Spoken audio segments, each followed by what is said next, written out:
Okay, perfect. Okay, so let's just get started. First of all, thank you all for coming here. For those that don't know me, let me start with a quick introduction. My name is Anurag Saxena. I run the India Pride project. I write once in a while and things like that. Speak on a few issues which matter from a civilizational perspective. And that's about it. I guess one of the one of the usual people who lives outside India but still cares for it. Now, before we start off, I'd just like to start with a huge thank you for Prateek ji and for Think India. So whoever has your thumbs on your type pads, please go ahead and say thank you Prateek ji or thank you Think India. Wonderful.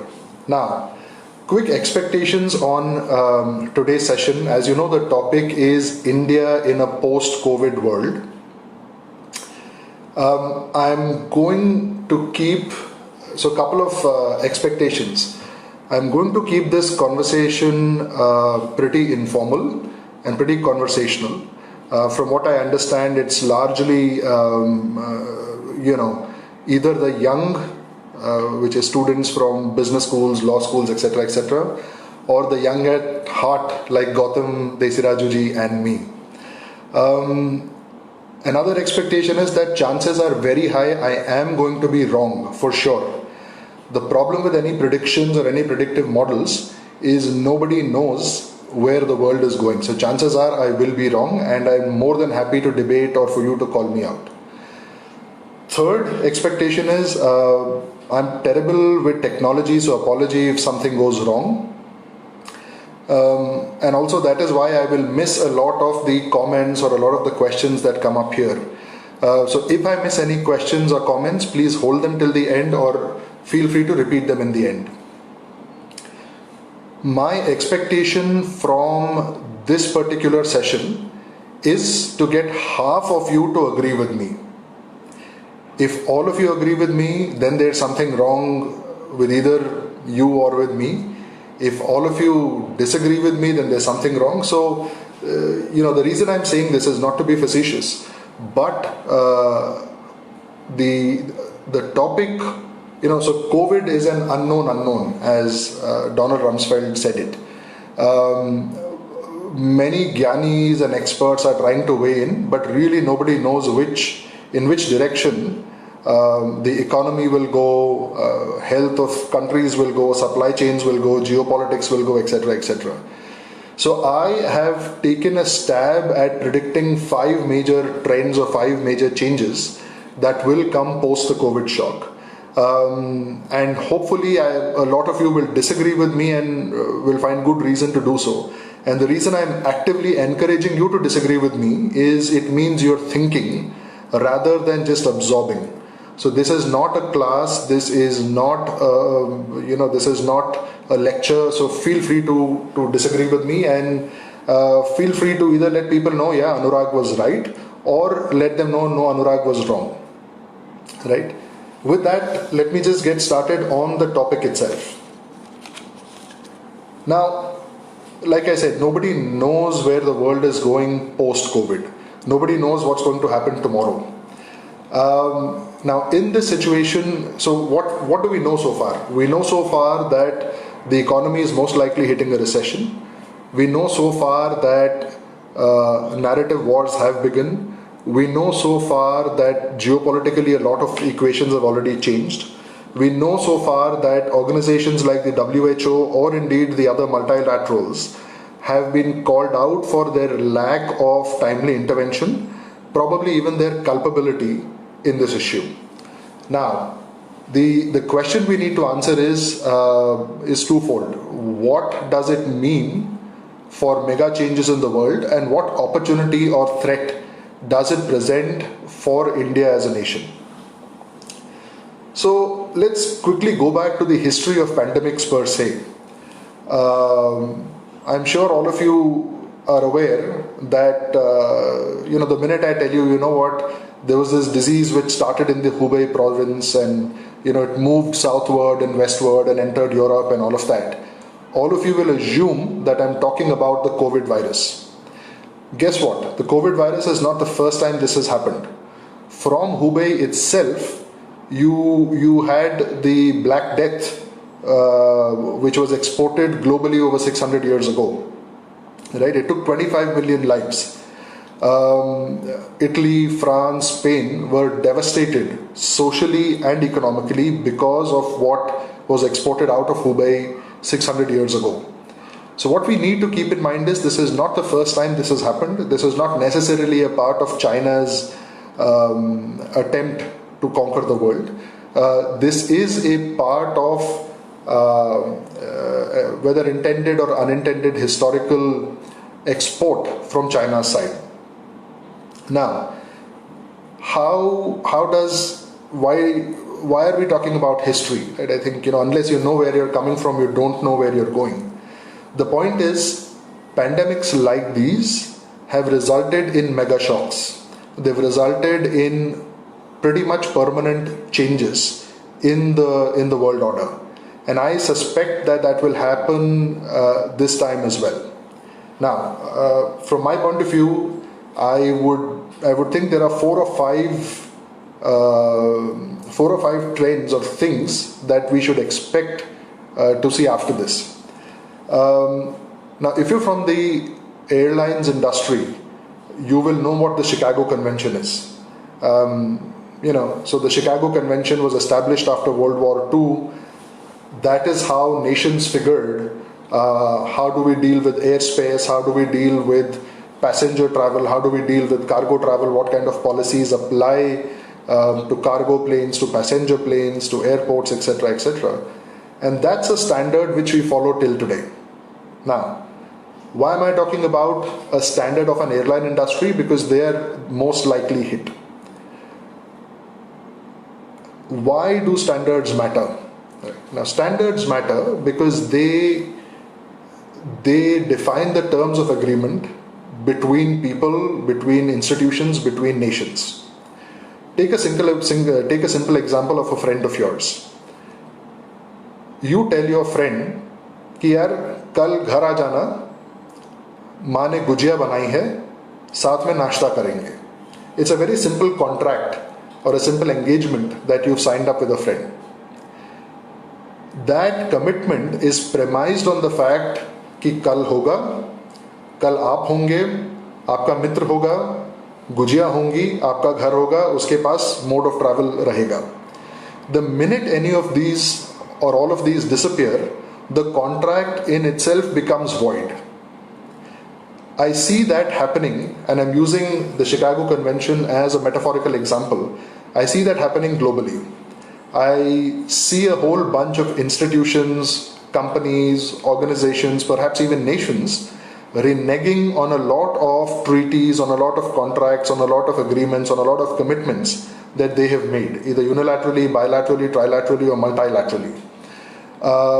Now, take the Chicago Convention as an example. For many years, airlines have been discussing why airlines need a nationality to begin with. Why should an airline be either from Turkey or from India or from Congo or from Singapore or wherever? It is a natural limitation. I see questions like that within the airline industry getting asked even more. I see questions like that getting asked across industries. But the one mega trend we have to be ready for is a mass relook or a mass renegotiation or a mass reneging altogether of any contracts that have been entered into between nations, between companies, between individuals, etc., etc. In short, disequilibrium will be the new equilibrium. And this is going to be a huge challenge in a world that is premised on the concept of honoring commitments. So if you think about it, right? I mean, for us in India, Zuban dena is a fairly understood phrase, and Zuban dena has a particular meaning. the minute that phrase itself becomes unusable or irrelevant, you can see a lot of economics, a lot of geopolitics going down south. So I think we'll just all have to get used to disequilibrium being the new equilibrium. 2. My second mega prediction is what I call the death of multilaterals.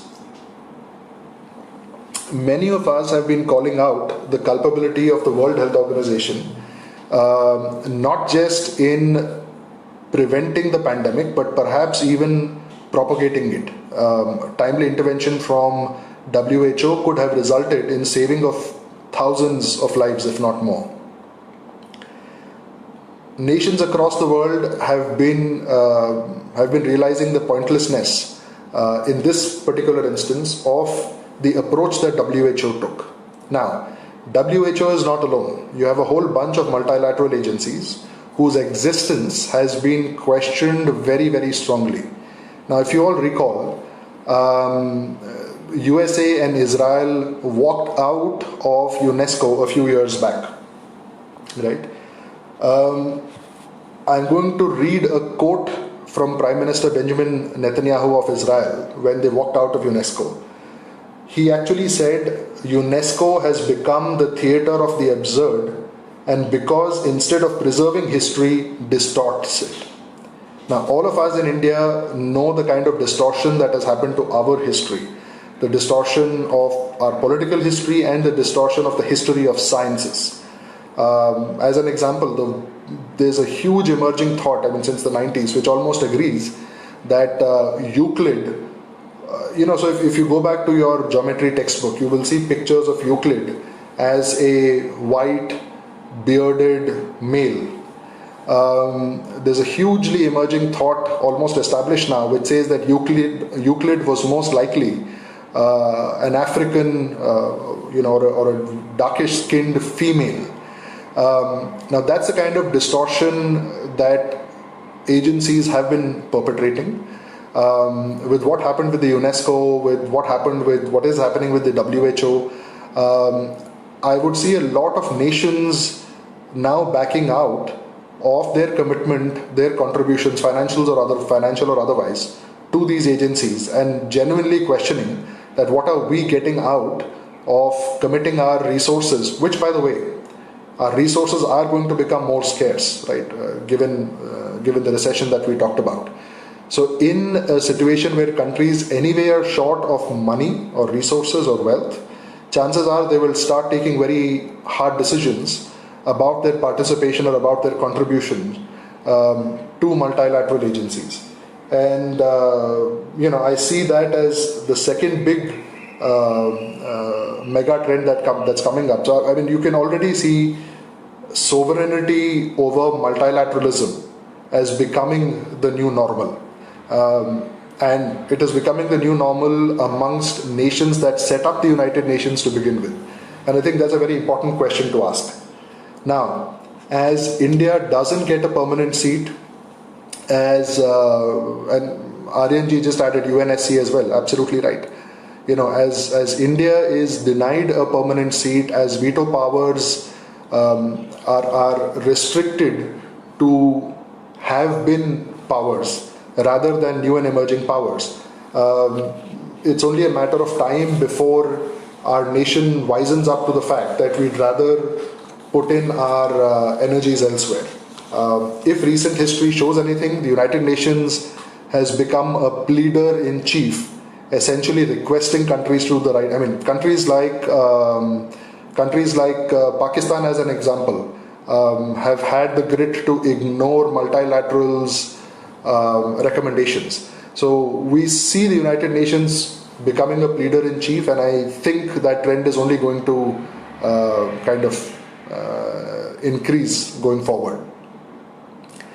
The third mega trend that I'd like to talk about. Now, for those of you who are interested in Chinese history, you see, China always viewed itself as the Middle Kingdom. Why did it consider or call itself the Middle Kingdom? Because it assumed that China was the center of the world. Students of cartography will know that the map of the world as we look, I mean, given that the globe is round, there is no east and west, there is no north and south, other than a definition which has been imposed by those that got an opportunity to socialize their maps, right? But going back to China, China assumed that the Middle Kingdom, they called themselves the Middle Kingdom because they assumed that art and culture and technology and cuisine emanated from there and propagated to the rest of the world. From China's point of view, the Americas, blah blah blah, were on the east. India, Europe, etc., were on the west, and it was very interesting for them to see themselves as the fountainhead of etiquette, of literature, of culture, of knowledge, etc., etc.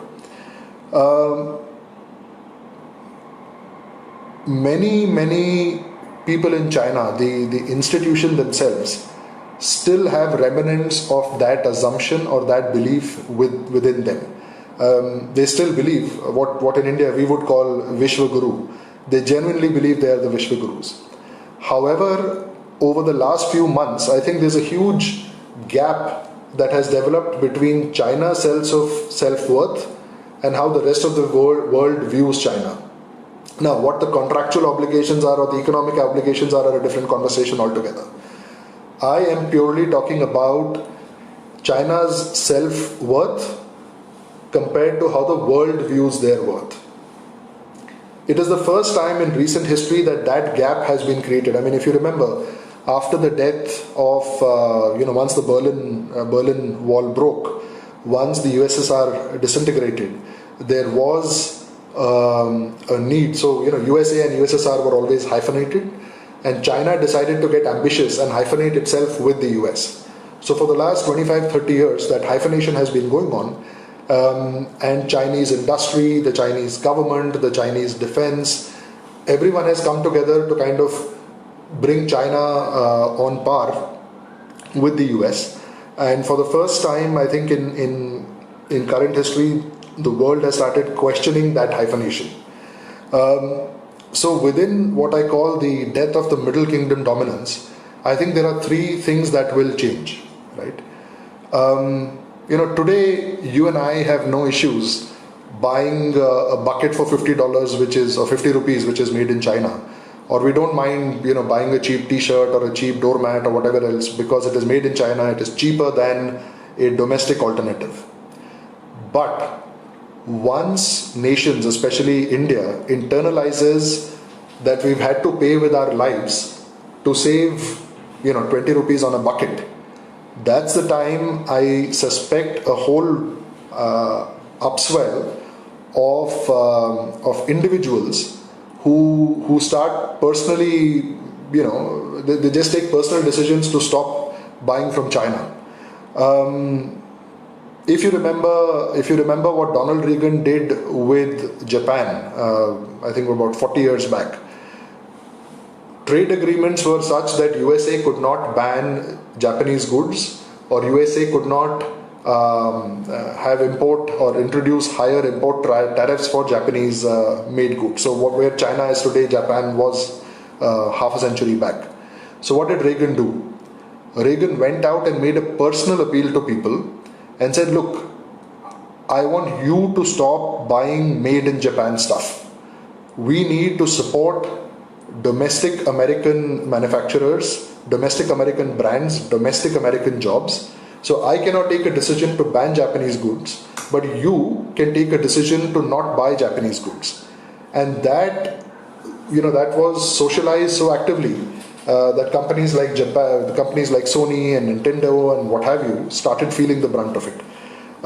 So I see a mass aversion developing to the made in China label, right? It will not come through trade decisions. It will not come through policy decisions. I mean, God knows the government does not have the ability to drive decisions amongst people in a country like India.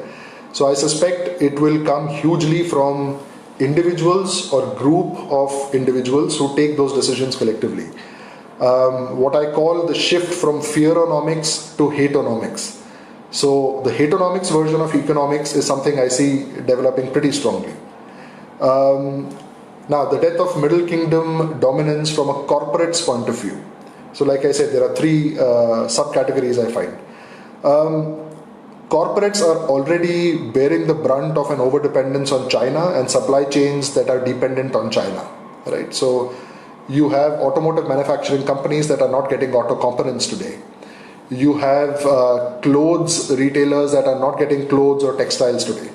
You have textile companies in Bangladesh and Tirupur who are not getting buttons and zips today that were made in China.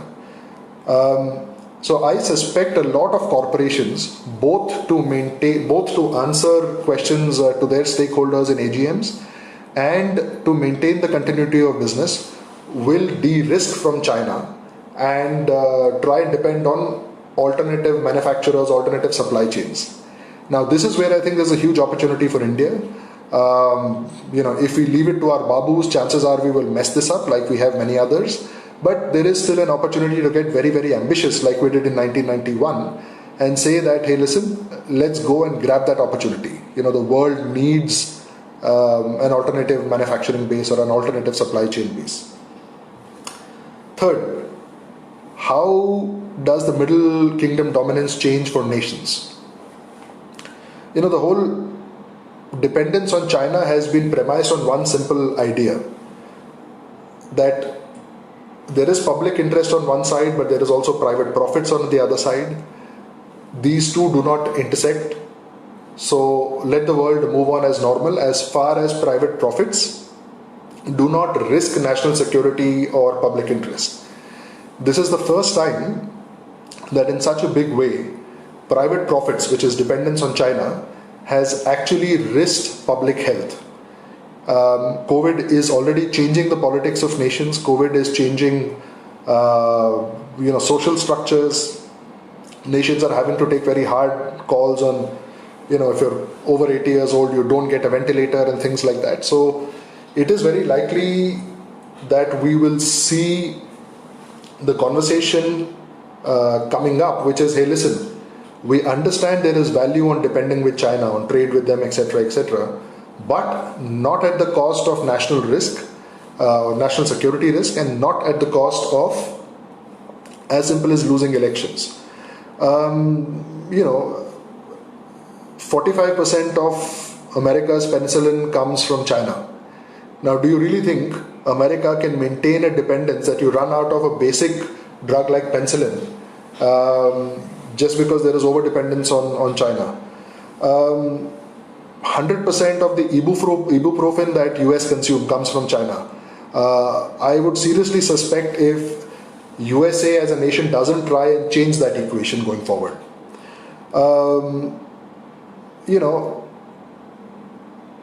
There is, I think, an opportunity for another boost to make in India at this point. We do know that the government is stretched on dealing with lives over livelihoods, but I do think the government can be ambitious and look at this not just as a challenge but as an opportunity to say कि यार China से dependence खत्म होने वाला है. Let us see what we can do for our industry to create India as that alternative, right? So bottom line is, individuals, corporations and nations will very proactively move away from China. I mean, that's a given. Despite the economic attraction, right? 2 रुपए ज़्यादा दे दूंगा, but China से नहीं खरीदूंगा, right? And for the first time, it will be a left brain decision and a right brain decision together, which is, so far, economic decisions or policy decisions were largely left brain. I suspect for the first time they will become about emotion, they will become about ego, and I suspect that's going to happen. Now, the fourth mega change that I suspect will happen is what I call the death of fickle memory. Now, you see, there's a lot of debate between how humans retain their memories. There is one school of thought, there's a lot of research done on it, which has been published in the Review of General Psychology. There's one school of thought that says that humans have a tendency to retain bad memories, negative memories, कि हमारे साथ कुछ बुरा हुआ तो वो हमें याद रहता है. There's another school of thought that says कि नहीं boss, for survival, it is important, or the brain figures out removing negativity and retaining positive memories, right? To give you an example, think of a great meal you had 5 years back. Somebody of you, and please do this as an exercise as I speak. So go back to 5 years back, think about say 2015, 2016, whenever. Think about you're at a restaurant. I want you all to imagine who you are with, right? So you're with your best friend, you're with your parents, you're with your siblings, whoever it is. You ordered something. It could be a pani puri, it could be a paratha, it could be a tandoori chicken, a pasta, a risotto, whatever it is. Today you will remember what that meal tasted like and what that experience felt like. But you will not remember how much it costed you, right? And that is, that kind of proves that humans tend to retain positive experiences, which is what did my food taste like, and not negative experiences, which is, "Arey paisa kharcha ho gaya," right? But then on the other side, reality, so here is the paradox. There is a zone from kind of a neutral experience to kind of a negative experience, which human beings tend to forget. But a real negative experience is something that you do remember. A real negative experience, for example, losing a loved one, failing an exam, your girlfriend ditching you, having an accident. These are experiences that people do tend to remember. However, politics and geopolitics has been premised on fickle memories. Look at how Indian elections work, right? You have politicians that have been terrible at their job who somehow manage to win elections. You have politicians that have been implicated of corruption, of rape, of murder, etc., but they keep getting elected. And that happens because of the fickle memory that I just spoke about. I suspect that these two alternative theories, which is humans have fickle memories, or humans remember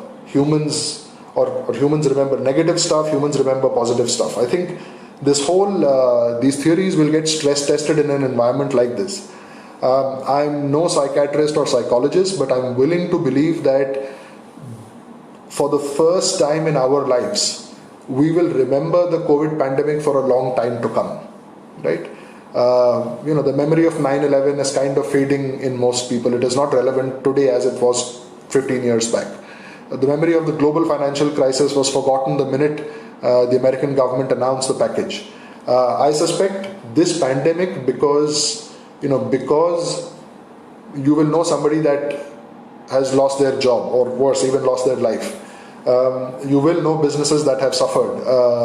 You would have seen, you will remember people getting hospitalized. You will remember people being absolutely scared. You will remember a dhobi,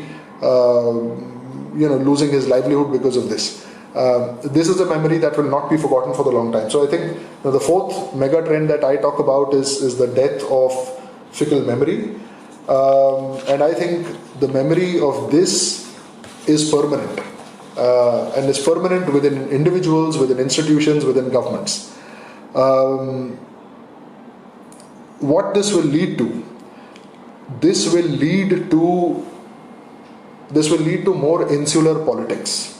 This will lead to a rise of nationalism. Right? It becomes, the whole India versus China becomes even more deeply established in people's minds. It will lead to the era of protectionism. Donald Trump, as an example, already announced that they won't allow any more immigration in the foreseeable future. So the wall that Donald Trump talks about becomes real in a metaphorical sense between nations. So you will see a lot of that happening, right? The fifth mega trend that I talk about, and I'm going to end in another 2-3 minutes and then open up to questions. I do see a death in narrative wars as we know it. But interestingly, I see a death of narrative wars and their rebirth or re-emergence, right? So let's look at why we call a narrative war to begin with, right? Defense analysts agree that there have been 5 phases of wars so far. Now, the first couple of phases, or first two eras of war, phases would be a wrong word. The first two eras of war saw people getting organized as phase one. So it's not you versus me, but it's us versus them. And saw people using basic weaponry and armaments. Those were the first two stages or two eras of wars. The next two eras saw two other mega changes. So phase 3 saw weaponry getting very, very sophisticated. So it wasn't swords and armors and this and that. We have bombs and missiles and what have you. Especially weaponry that had the ability to hurt non-combatants. Hurting non-combatants is pretty much, in the long history of time,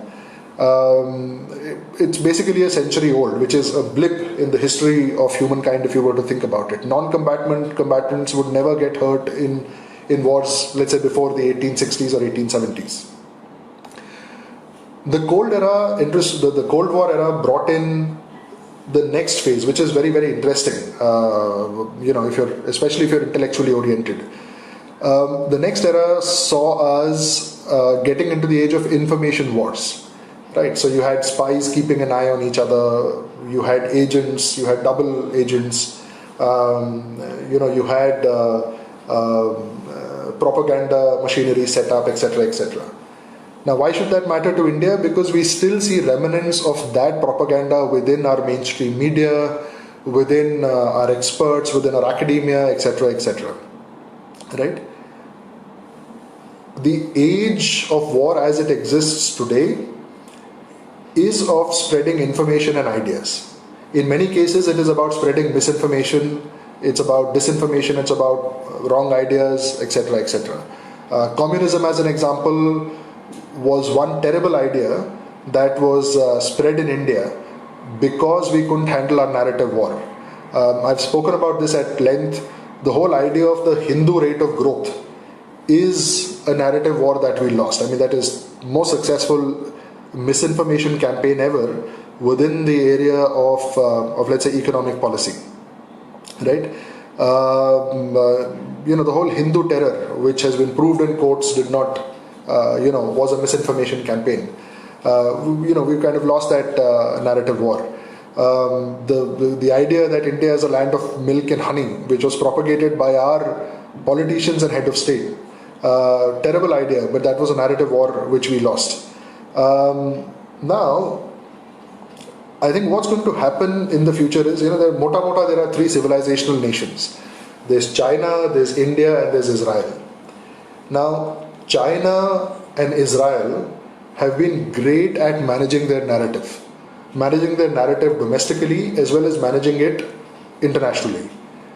India has historically been terrible. I mean, we've been victims in the narrative war. We've never really kind of sat on that horse and taken its reins.